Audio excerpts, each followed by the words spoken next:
My wife, Mia, and I were driving cross-country. It was our first attempt at the Great American Road Trip. Mia and I rented a small RV, more of a camper than a full-blown RV. We packed up a couple suitcases with plenty of room for any souvenirs, and we hit the dusty trail.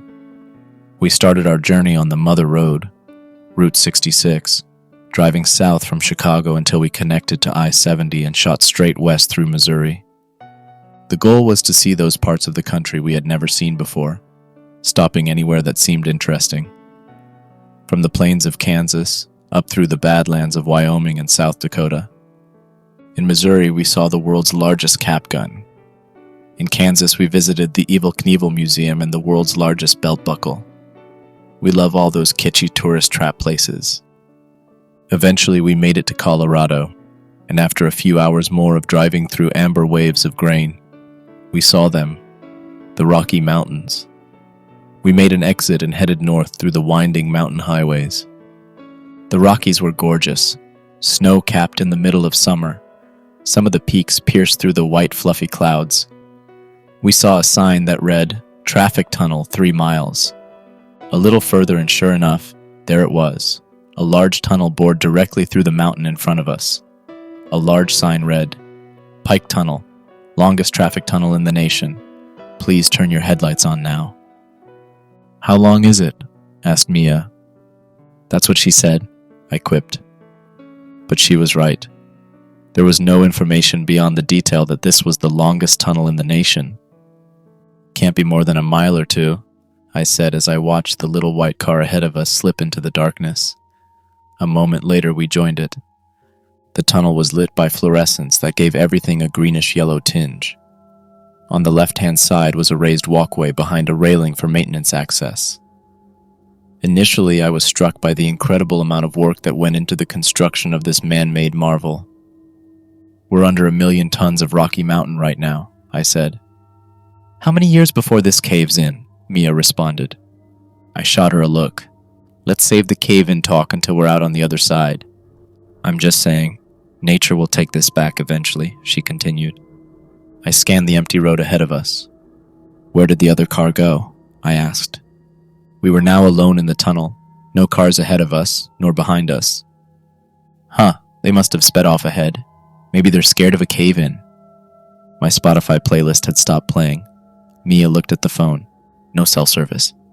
She turned on the radio and spun the dial only to find static. "You're not going to be able to pick up a station in here," I said. She turned the volume down. "Just wanted to check.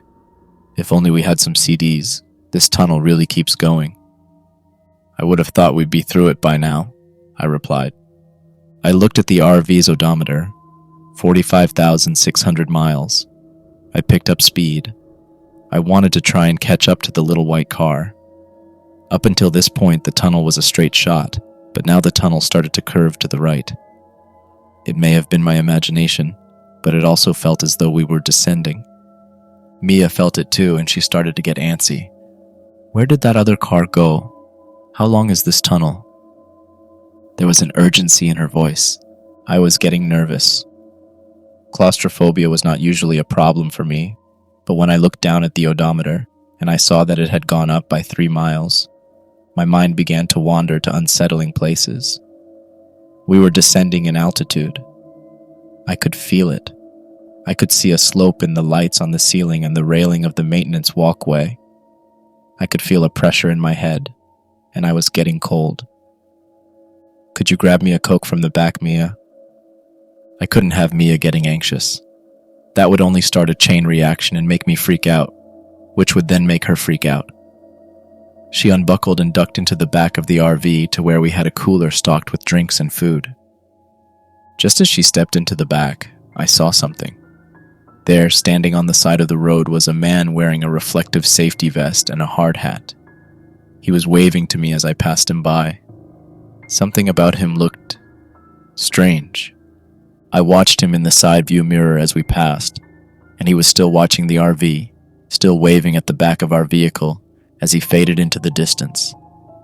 Mia reappeared from the back of the RV, Coke in hand. She popped it and handed it to me. "You look worried," she said.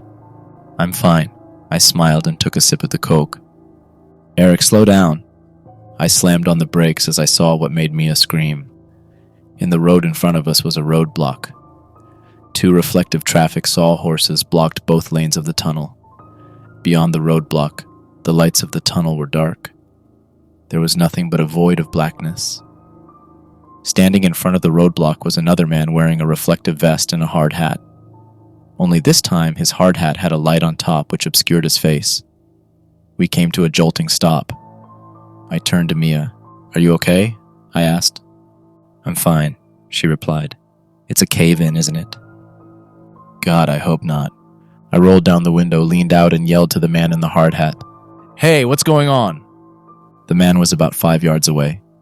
He took 2 steps towards us and then raised a hand to his mouth and yelled, "Just doing some maintenance." "How long is it going to take?" I yelled back. The man made a hand gesture as if he didn't hear me. "How long is it going to take?" I called again. He made the same gesture. I unbuckled my seatbelt and grabbed the door release. "What are you doing?" Mia asked. "I gotta know what's going on." "Eric, just stay here. It might not be safe." "I'll be just a second," I said. I pushed the door open and stepped down from the RV. "Stay in your vehicle," the man yelled. He took a couple steps towards me with his hand out, telling me to stop. "What's the holdup?" I shouted. The man was a bit closer now, but I still couldn't see his face through the shining light on his helmet. "Please stay in your vehicle," he shouted. There was something off about him. Then I heard it. A scream or something rolled from deep in the tunnel. The worker turned and looked into the darkness. Then he ran past the barricades, and soon all we could see of him was the light on his helmet. The light disappeared a moment later. "What the hell was that? Is someone hurt?" Mia asked. "I have no idea," I said. "Should we do something?" Mia asked. I just sat there and watched the pitch-black tunnel in front of me. I had no idea what to tell her. I checked the side view mirrors. There was still nobody behind us. "Where are the other cars?" I asked. "They must have gotten through before the roadblock. Or maybe they caused the roadblock," Mia replied. "I saw another worker a little ways back. We could try to go back and talk to him. We'd be going straight into any oncoming cars. There's a maintenance walkway. We didn't pass him that long ago. We can probably catch him on foot. Maybe we should just wait for the guy to come back." She reached over and grabbed my arm. I squeezed her hand. She was right. I looked out at the tunnel ahead of us. I turned on the RV's high beams, but all I could see beyond the roadblock was more tunnel and more road. I checked my phone. Unsurprisingly, there was no service still. We waited, but the man never came back. "It's been 20 minutes, Mia said. "How come there hasn't been another car behind us?" I was having the same thought. I rolled down my window and stuck my head out. I looked back at the road behind us. It went back about 200 yards before curving out of sight. There was no sign of that first worker I saw on the maintenance walkway. I looked at the roadblock ahead of us and clicked on the RV's high beams. There was nothing beyond the roadblock but more tunnel. It didn't look like it was under construction, just very dark. "I think we should keep going," I said. "What about the roadblock?" "We'll move those sawhorses out of the way and just drive past," I said as I opened my door.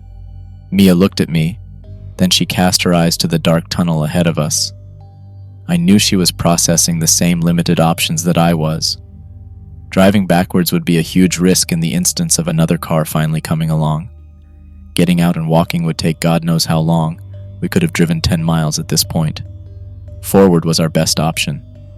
"Let's do it," Mia said. We jumped out and quickly pulled the 2 sawhorses out of the right lane. I pulled the RV up past the barriers, then we jumped out again and put the sawhorses back where they were. We didn't need another car to come barreling through. We were finally moving again, slowly. It was pitch black save for the high beams of the RV. We crept forward at around 15 miles per hour. As the tunnel turned and twisted, my eyes started to play tricks on me. I kept seeing shapes at the furthest point of the tunnel. I kept seeing something standing just at the end of the next bend, but as we rolled forward, there was nothing there. Where are the workers? Mia asked. I don't know. I was done rationalizing. This was all wrong. Traffic tunnels are never this long. My mind started to wander to all the road trip urban legends I'd read about. The killer in the back seat, the disappearing gas station, the pale man in the cornfield. Did we stumble into some strange outlier location, an in-between point on the endless roads that cross this country? Look, a person, thank God, Mia shouted. As we rounded a curve in the tunnel, a group of maintenance workers entered our view.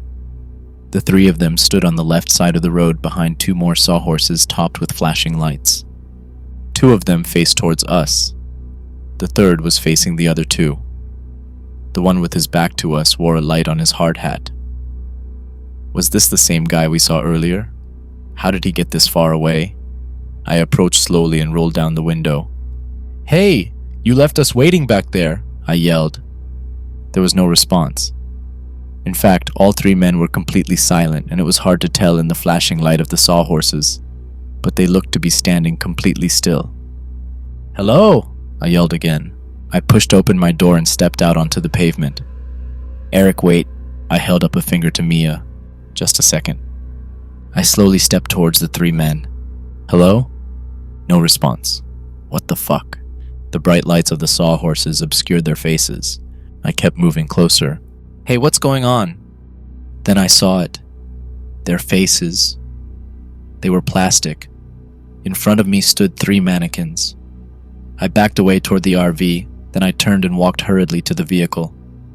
I was seriously freaked out, but I didn't want to alarm Mia. I climbed into the driver's seat and slammed the door shut. They're mannequins, I said. What? They're mannequins. What? I don't know. I looked back over at the three figures and my blood ran cold. The hard hat mannequin had somehow turned around to face us. All three figures appeared to be watching us now. Then we heard it. A loud resonant banging on the side, and then the roof of the RV. What the hell was that? Mia whispered. We listened, holding our breath. Then, a shuffling sound. Something was moving on or in the RV. Stay here, I said. I got up. Eric, wait. I moved to the back of the RV. It was dark.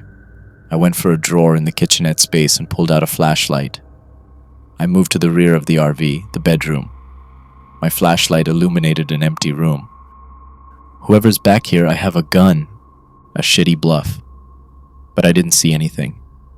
I shone the light out of the windows of each side of the RV. Nothing. Then I heard it. A shuffling sound from right above me. I looked up and screamed, "Fuck!" On the roof of the RV, staring through the skylight, was a woman with vacuous black eyes and a dead smile.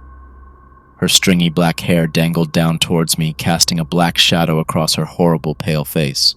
"Mia, drive, fast!" I screamed. Mia jumped over to the driver's seat, shifted into gear, and stomped on the gas. The RV was clunky, but it could move when it needed to. We lurched forward and I fell back. I trained my flashlight up onto the skylight again and the woman was gone. I scrambled to my feet and looked out of the side windows. Did Mia shake her off? There was no sign of the woman. I moved to the passenger seat, breathing heavily and sweating. "What happened?" she asked, keeping the RV at a steady 50 miles per hour. "There was a woman on the roof," I said flatly. I realized now that I was in a kind of shock. A woman? Her eyes were black. Mia just looked at me, then back at the tunnel ahead of us. "There's something wrong with this tunnel," I whispered. Mia pointed at the road ahead. "Look." I looked out at the tunnel. There were more mannequins. A lot more mannequins. They were positioned on both sides of the road. They were all facing us, and even though I never saw them move, when I looked in the side view mirror, they were somehow still facing us, turning to watch us as we drove past, watching without eyes. "Just keep driving," I said. As we drove on, the mannequins crowded the sides of the road more and more. There were thousands of them. Eventually, they were so close that some of their outstretched arms hit the side of the RV. They were closing in on us, squeezing our path forward. One stood in the middle of the road. "I don't think I can get around it," Run it over, don't stop. The RV smashed into the mannequin. Its head shot forward and bounced against the windshield, and the vehicle shuddered as it rolled over the body. Soon there were 2 in the road, then 3. I could see where this was going. Pretty soon there would be too many for the RV to ram through, but goddammit, we were going to get through as many as we could. Speed up, Mia. The sound was surreal, smashing into mannequin after mannequin at nearly 60 miles per hour. Hands, legs, heads, and torsos flew. The windshield cracked, the RV shuddered and screamed and eventually slowed down, despite the screaming engine. I'm certain the axle was jammed up with lifeless plastic body parts. Eventually we came to a stop. She won't move, Mia said. She pressed on the gas, but it was no use. The RV just rocked a little bit. Try reverse. She shifted and pressed on the gas. We got some decent movement before running into another jam. Fuck. Should we get out and look? Mia asked. I'll go, I said as I grabbed the flashlight and popped the passenger door. Mia unbuckled her seatbelt. We'll go together. We stumbled out of the RV on the passenger side. It was like stepping into hell. Countless lifeless faces stared out at us from the darkness. The only light came from the headlights of the RV and my flashlight. We clumsily made our way along the side of the RV. The ground was littered with mannequin pieces. I thought to myself, if we could get a couple yards cleared out behind the rear tires, we might be able to back out and get enough momentum to reverse all the way back out of here. Instead, when we got to the back of the RV, my stomach flipped and my heart sank. I was expecting to see a trail of flattened mannequins. Instead, the RV was now surrounded by thousands of perfectly intact mannequins standing at attention, as if their ranks had somehow been replenished after our vehicular assault. This is impossible. She started to cry. I held her close. We'll keep moving, I said. It will never end. The tunnel makes no sense. It only curves one direction. I looked at her. What do you mean? This whole time the tunnel has only been curving to the right. It would sometimes straighten out or go left for a few yards, but before too long we were curving to the right again. We've either been driving in circles or spiraling downwards. So we'll go back the way we came and hope we're not going in circles, I said. We had been driving for hours at this point. Walking back out the way we came would take days. But now that I thought about it, Mia was right. We'd only been curving to the right. This tunnel seemed to be very gradually taking us downwards into the earth. Going forward would not get us any closer to escape. We'll need food from the RV, Mia said. I nodded and we stumbled our way back to the front of the RV. The mannequins' lifeless faces watching us the whole time. I stepped up to the passenger door and nearly fell back when I looked through the window. What the fuck? I breathed. What I saw were 2 mannequins sitting in the driver's and passenger's seat. How they got in there? I have no idea, but what really made my blood run cold was that they were dressed exactly like Mia and I. They wore identical sets of clothes. The one in the passenger seat had my same New Order t-shirt and black jeans. The one in the driver's seat had Mia's green striped sweater and denim shorts. Their plastic faces stared out through the shattered windshield at the endless crowd of mannequins staring back at them. Mia stepped up and saw the uncanny display. What the fuck? Mia echoed. I pulled myself up into the RV and slowly stepped around my mannequin doppelganger. I avoided looking into its face, but I swear I could feel it watching me as I stumbled around it. Mia followed and we made our way into the back of our dark RV. Luckily, we had just stocked our cooler full of deli meat and water, not long after crossing the Colorado state line. I handed Mia the flashlight and pulled open the cooler. I filled a backpack full of food and water. I turned and saw them. My mannequin double had somehow moved. It was standing in the aisle watching us. Mia's doppelganger was still seated in the driver's seat, but had turned to peer back at us with its eyeless gaze. Mia saw the look in my eyes and turned. She screamed when she saw them and backed into me. I put my arm around her, and we stood there a moment, letting our skyrocketing heart rates return to Earth. Let's get out of here, I said. I slid the backpack onto my shoulders. Mia joined me at the door. I looked into her eyes. Are you ready? She nodded. I kissed her. I love you, I said. I love you, she said. The look on her face killed me. She was terrified.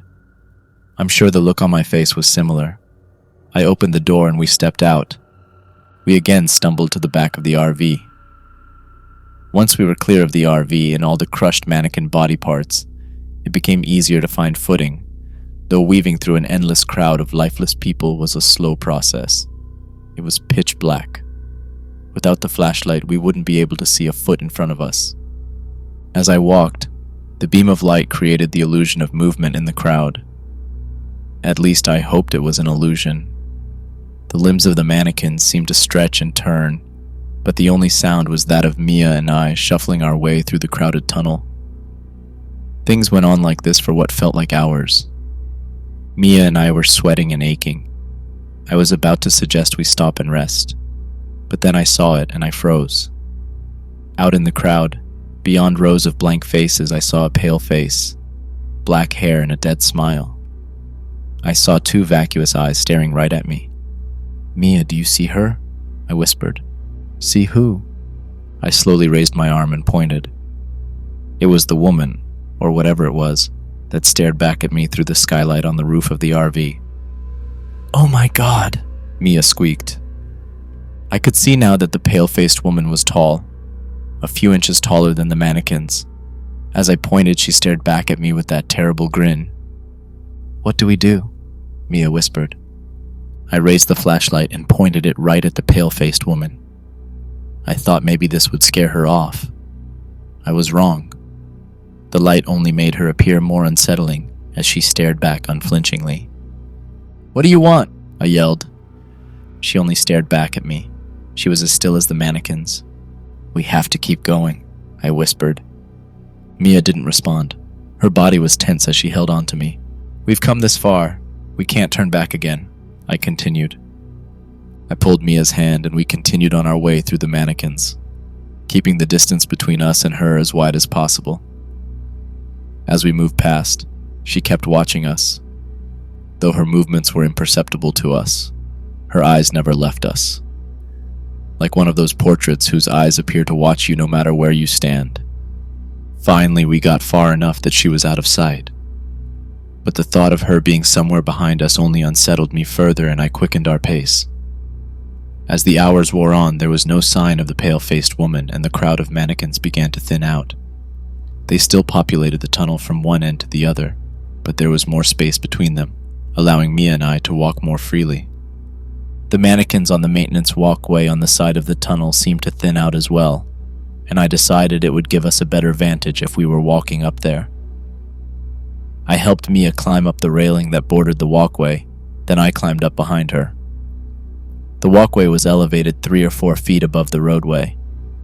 We could easily see over the heads of the mannequins in both directions. There was, of course, no end to the tunnel in sight. We kept walking. The mannequins continued to thin out, but they were different now. There were mannequins dressed as maintenance workers again, but also mannequins dressed as families and businessmen. There was even a group of mannequin nuns standing in a single file line, heads bowed in prayer. Needless to say, we passed none of this on the way into the tunnel. I was feeling very hopeless that we were going to be able to find our way out. I was far beyond speculating how this was at all possible. It's not possible, and even if it were, there is no good reason for someone to do this to us. The only explanation was the supernatural. Then I saw her. Rather, I saw them. Arranged in the middle of the tunnel was a circle of mannequins with long black hair and tattered cloth. They looked exactly like the pale-faced woman, minus any facial features. I kept a close watch on them as we passed, to make sure they didn't start following us. "A door!" Mia shouted. Mia pointed a few paces ahead of her. There was a door leading into the wall of the tunnel. We ran towards it. Mia grabbed the handle, turned it, and pulled. It was heavy, and Mia had to brace her foot on the wall to get it moving. The metal door groaned as if it hadn't been opened in years. Finally, it was open enough to see past. It was a hallway. It went out about 5 yards, then turned right at a 90-degree angle. The strangest part was the design of the hallway. It wasn't cement or pavement like the tunnel. The walls were wood-paneled, and the floor was covered in a thick carpet, like a house from the 1970s. "I say we see where this takes us," Mia said. There was no reason to disagree, but I wasn't going to get us trapped in there. I opened up my backpack and took out a water bottle. I opened it and handed it to Mia. She drank half, then I drank the other half. I slowly closed the door, shoving the empty water bottle in the crack to keep it from closing all the way. I turned to Mia. "Okay, let's go." We slowly made our way down the quiet hallway. We got down to where the hallway cornered to the right, and that's when we heard it. I whipped around. The door had closed behind us. I ran back to it and tried to push it open, but it was no use. There was no way it closed on its own. Someone had to have removed the water bottle. Our path had been chosen for us. There was no turning back. We continued down the hallway. We turned right. The hallway continued, then turned right again. That should have led us right back to the tunnel, but it didn't. This part of the hallway went on far longer than was possible without running into the tunnel. Then it turned right again. It went on like this. Sometimes a section of the hallway was 20 feet long. Sometimes it was 20 yards long. Sometimes it was 3 feet long. But it always turned to the right. At first, it was a relief to be somewhere other than the cold, dark tunnel.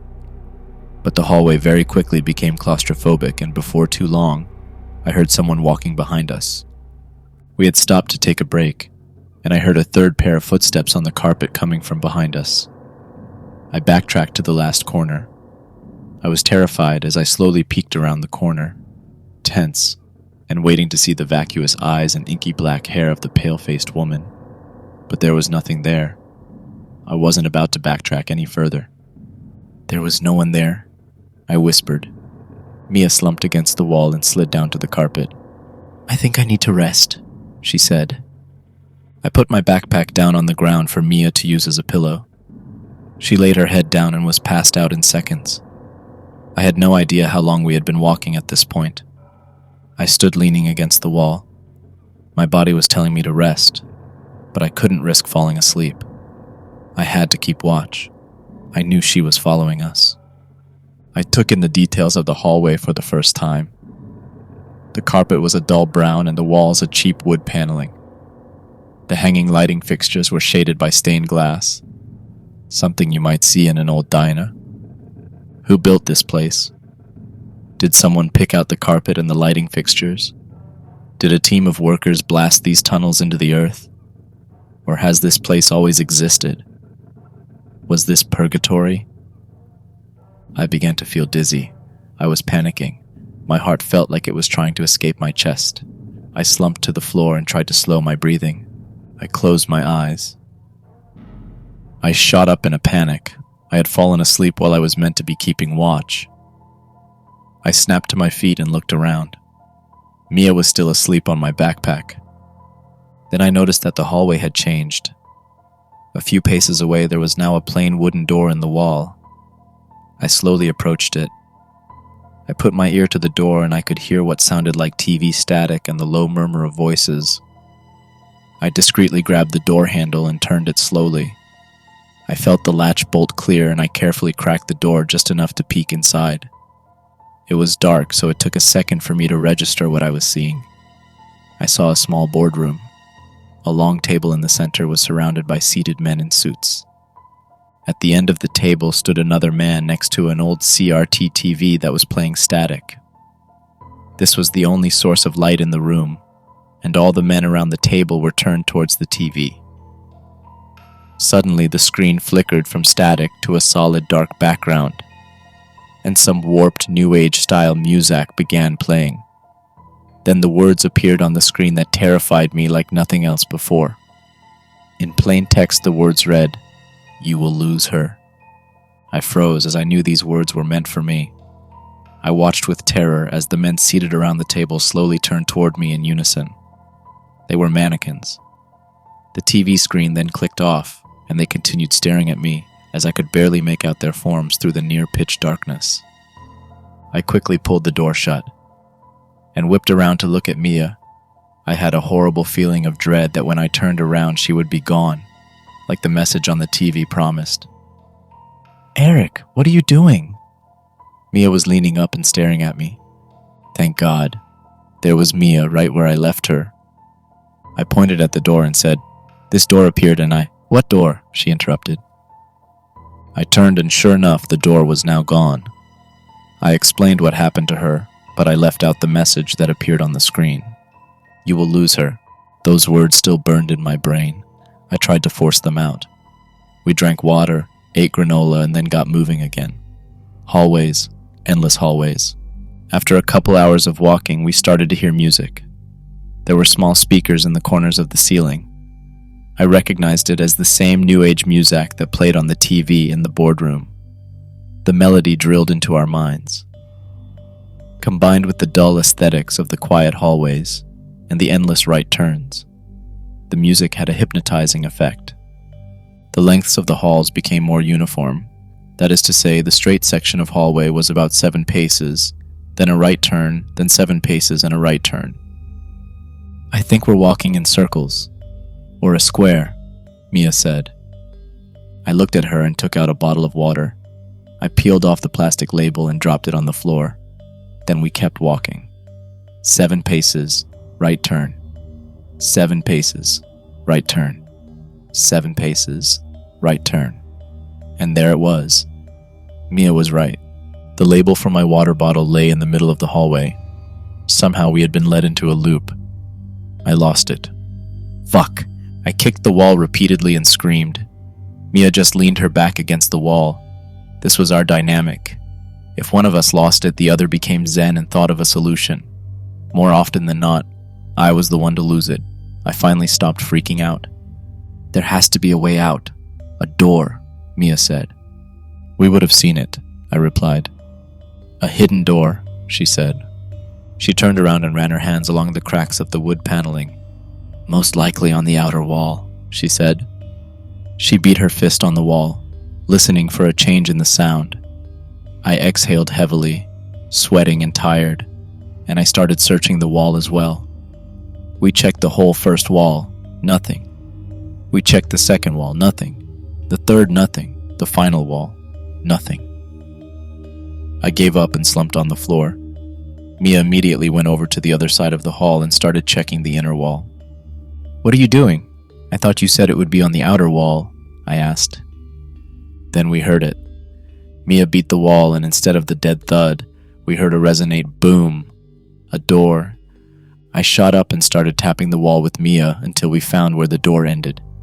It was the width of about 4 wooden panels. I lined myself up in the center, lowered my shoulder and pushed. It moved. It barely moved, but it was enough to confirm this actually was a door. I recentered and tried again. Lowering my center of gravity, I pushed as hard as I could. The door pushed inward about 3 inches, then Mia joined in. We slowly moved the door 5 inches, then 10, then 15, then 20, then Mia slipped inside. I had a moment of panic as she disappeared into the darkness, and those haunting words came back into my mind. "You will lose her." I darted past the doorway, falling through the threshold and hitting the concrete floor. I looked up and there was Mia, thank God. I promised myself I'd never let her out of my sight again. "The exit," Mia said. She looked and sounded as if she were 1,000 miles away. I got to my feet and followed her gaze. What I saw nearly brought me to tears. We were back in the tunnel, but there was light. About a mile down was the mouth of the tunnel and daylight pouring in. Beautiful daylight. I grabbed Mia tight and kissed her. "Thank God," she cried. We started moving. Nothing was going to slow us down this time. We sped up into a run down the maintenance walkway towards that beautiful sunlight. As we approached, something else came into view. Parked in the middle of the roadway was a large vehicle. It couldn't be. It was. Our RV sat in the road waiting for us. We ran all the way to it, pulled open the passenger side door and climbed in. There were no mannequins to be seen. I fell into the driver's seat and Mia handed me the keys. I turned over the engine, the most beautiful sound I'd ever heard. I shifted into gear and floored it towards the sunlight. As we got closer, I could see the green of trees and the blue of the sky. We were maybe 100 yards away. I turned to Mia, tears in my eyes. And what I saw turned my blood to ice. Just beyond Mia's window, that horrifying pale face grinned at me. The pale-faced woman was somehow floating outside of the RV. Before I could say anything, her hand smashed through the window and gripped Mia by the throat. Then in one horrible motion, the thing pulled Mia screaming through the window and disappeared. I slammed on the brakes just as the RV passed through the exit of the tunnel, and sunlight flooded the cab of the RV. I threw it in park and shot out of the door screaming, "Mia!" I screamed over and over. I rounded the front of the RV and looked back at the tunnel, and what I saw shattered my mind. The tunnel was gone. There was only open road. I had lost her.